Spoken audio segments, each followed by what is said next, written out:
Doctor Mohammad ইউনূসকে প্রধান করে গঠিত হবে অন্তর্বর্তীকালীন সরকার। রাষ্ট্রপতি মোহাম্মদ শাহাবুদ্দিন এবং তিন বাহিনীর প্রধানগণের সাথে বৈষম্য বিরোধী ছাত্র আন্দোলনের প্রতিনিধিদের বৈঠকে এই সিদ্ধান্ত হয়েছে। অন্তর্বর্তীকালীন সরকার গঠনে নাগরিক সমাজ ও ছাত্র প্রতিনিধি সহ ১০-১৫ জনের একটি তালিকা দেওয়া হয় ছাত্র প্রতিনিধিদের পক্ষ থেকে। বৈঠক শেষে তারা জানান ২৪ ঘণ্টার ভেতর তালিকা চূড়ান্ত করে সরকার গঠন করা হবে। রিপোর্টে আরও জানাচ্ছেন শফি মাহমুদ সাগর। অন্তর্বর্তীকালীন সরকার গঠনের ব্যাপারে মঙ্গলবার সন্ধ্যায় বঙ্গভবনে রাষ্ট্রপতি মোহাম্মদ শাহাবুদ্দিন এবং তিন বাহিনীর প্রধানগণের সাথে বৈষম্য বিরোধী ছাত্র আন্দোলনের প্রতিনিধিদের বৈঠক অনুষ্ঠিত হয়।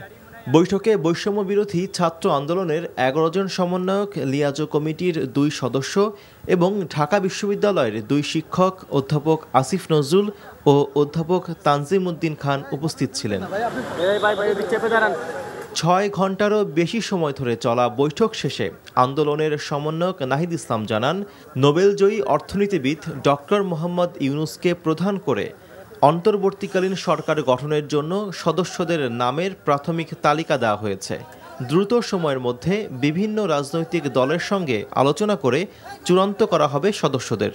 ১০ থেকে ১৫ জনের একটা প্রাথমিক তালিকা দিয়েছি। সেই তালিকাটি এখন আমরা প্রকাশ করব না। প্রায় ২৪ ঘন্টার মধ্যেই সেই তালিকা সহ আপনারা সরকারের অন্তর্বর্তীকালীন সরকারের ঘোষণাটি দেশবাসী পেয়ে যাবে। ছাত্র ও নাগরিক অভ্যুত্থানকারীদের পক্ষ থেকে প্রস্তাবিত সরকারি চূড়ান্ত অন্তর্বর্তীকালীন সরকার হবে জানিয়ে নাহিদ ইসলাম অভিযোগ করেন, নাশকতা ও পরিকল্পিতভাবে হামলা করে এই আন্দোলনকে নস্যাৎ করার চেষ্টা করা হচ্ছে। তাই জনগণকে সতর্ক হয়ে জানমালের পাহারা দিতে আহ্বান জানান তিনি। আমরা সকলের প্রতি আহ্বান জানাবো যে অভ্যুত্থানকারী ছাত্র নাগরিকদের প্রস্তাবিত সরকারি বাংলাদেশে দ্রুত সময়ের মধ্যে ঘোষণা করা হবে। জনগণ যাতে সেই আস্থাটি রাখে এবং আমাদেরকে অবশ্যই সরকারি স্থাপনা, রাষ্ট্রীয় সম্পদ এবং আমাদের যে সংখ্যালঘু সম্প্রদায় রয়েছে তাদেরকে রক্ষা করতে হবে।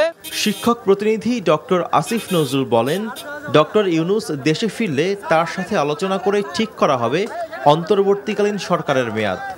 সরকারের মেয়াদ এখনই ঠিক করা হয়নি। ওইটা আমাদের এই ছাত্র জনতা, আমাদের যারা সমন্বয়করা, ওনাদের প্রস্তাব ক্রমে ডক্টর মোহাম্মদ ইউনূসকে তত্ত্বাবধায়ক সরকারের প্রধান হিসাবে আমাদের রাষ্ট্রপতিও সম্মতি জানিয়েছেন। অন্তর্বর্তীকালীন সরকার হিসেবে উনি আসার পর এই ব্যাপারে একটা ঘোষণা আসবে।